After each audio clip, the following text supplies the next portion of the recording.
আল্লাহ শুধু তাকায় থাকে কখন আমার বান্দা মাপটা চাইবে, কখন সে মাপটা চাইবে। মাপ চাওয়া মানে কি? সরি। সরিটা কি?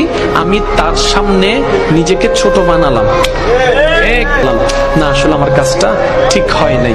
এবার আপনি করে ফেলছেন জেনা, আপনি করে ফেলছেন বন্ধু বান্ধবী মিলে একটা অপকর্ম, আপনি করে ফেলছেন কোন একটা কাজ যেটা করে আপনি গুনাহ করেছেন, আল্লাহকে কষ্ট দিয়েছেন, আল্লাহকে নারাজ করেছেন। এবার এত বছর পর আপনার মনের মধ্যে একটা অনুশোচনার বোধ জাগলো, আপনি শুধু মন থেকে বলবেন আল্লাহ মাফ করে দাও না, আমি চেষ্টা করব ভবিষ্যতে আমি এইরকম কাজ আর করব না। আপনি যখন এরকম করে চোখের পানি ছেড়ে ছেড়ে যখন আপনি তওবা করেন, তখন আল্লাহ পাক ফেরেশতাদেরকে ডাক দেয়, ফেরেশতাদেরকে ডেকে বলে, ও জিবরাইল দেখো না আমার বান্দা কত ছোট বাচ্চার মতো কান্না করছে, কিভাবে চোখের পানি ফেলছে, কত রং বেরঙের কোন সুন্দর নামে আমাকে ডাকছে, কখনো রহমান ডাকছে, কখনো রহিম ডাকছে, দেখো না তার ডাকের কত মায়া, দেখো না তার ডাকের কত ভালোবাসা।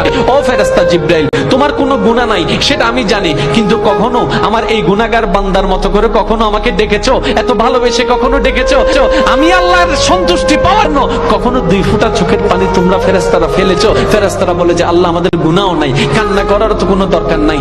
আল্লাহ পাক তখন বলে এখন বুঝতে পারছো কেন আমি বান্দা সৃষ্টি করেছি? কারণ আমি চাই আমার বান্দা গুনাহ করলেও সে যেন বারবার আমার